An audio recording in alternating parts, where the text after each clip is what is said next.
आज वसुंधरा राजे वागड़ के दौरे पर थी। उन्होंने दरियावद के पूर्व विधायक गौतम लाल मीणा की मूर्ति का अनावरण किया।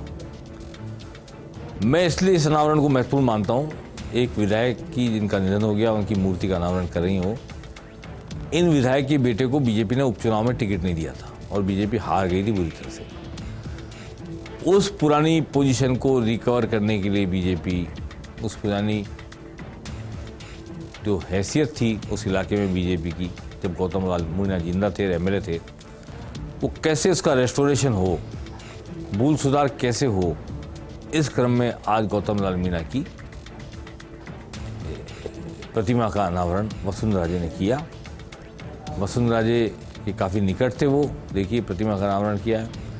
और अगर उनके बेटे को टिकट नहीं दिया गया उपचुनाव में तो उसका कारण भी लोग यही मानते हैं कि वसुंधरा राजे के निकट रहे हैं और वो रिजीम ऐसी चल रही थी कि वसुंधरा की तरफ जो देखता था उसकी तरफ हमारे प्रदेश अध्यक्ष और प्रदेश के संगठन महामंत्री नहीं देखते थे, इसलिए वो टिकट नहीं मिला और पार्टी हार गई। उपचुनाव में हारी है, चुनाव में जीतने की कोशिश करेगी, हो सकता है भूल सुधार हो।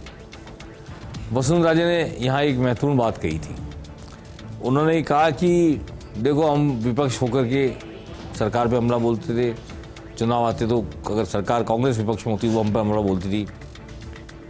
आज तो सेल्फ गोल हो रहे हैं, कांग्रेस के लोग, सत्ता पक्ष के लोग खुद ही कटघरे में खड़ा कर रहे हैं अपनी पार्टी के लोगों को। हमारी क्या जरूरत है? चलिए वो उनकी बात तो सुनेंगे, लेकिन आपकी जरूरत है नहीं है, ये आप तय कर लो भले से। परंतु इस मुगालते में अगर हम रह जाएंगे कि हम आरोप प्रत्यारोप नहीं लगाएंगे, वो खुद ही सेल्फ गोल कर लेंगे, तो शायद कोई चूक भी हो सकती है। इसलिए आपको अपना विपक्ष का धर्म निभाना है। कांग्रेस के लोग वो काम कर रहे हैं अगर जिससे आपको मदद मिल रही है तो सेकेंडरी है, प्राइमरी नहीं है। प्राइमरी काम तो आपका चुनाव लड़ना, आपका सरकार को कटघरे में खड़ा करना, सत्ता पक्ष को कटघरे में खड़ा करना है। मेरे ख्याल चुनाव नजदीक आएंगे, वसुंधरा राजे मैदान में निकलेंगी, सभाएं करेंगी, तो ये निश्चित तौर पर वो करना शुरू भी कर चुकी है, करेंगी। आइए देखते हैं वसुंधरा राजे ने क्या कहा।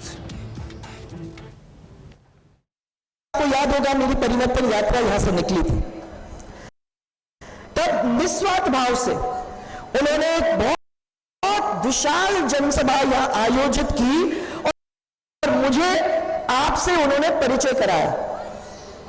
अब मैं यहां नहीं जानती थी, पहली दफा मैं भी निकल रही थी, परंतु इसी तरीके से जैसे आज आप लोग बैठे थे, पहाड़ियों के ऊपर, टेकड़ियों के ऊपर, नीचे तक सब उसी तरीके से आप लोग उस समय बैठे थे। महिलाएं, माताएं, बहनें दुपट्टा, ओढ़नी, घाघरा पहन के सब लोग आई हुई थी।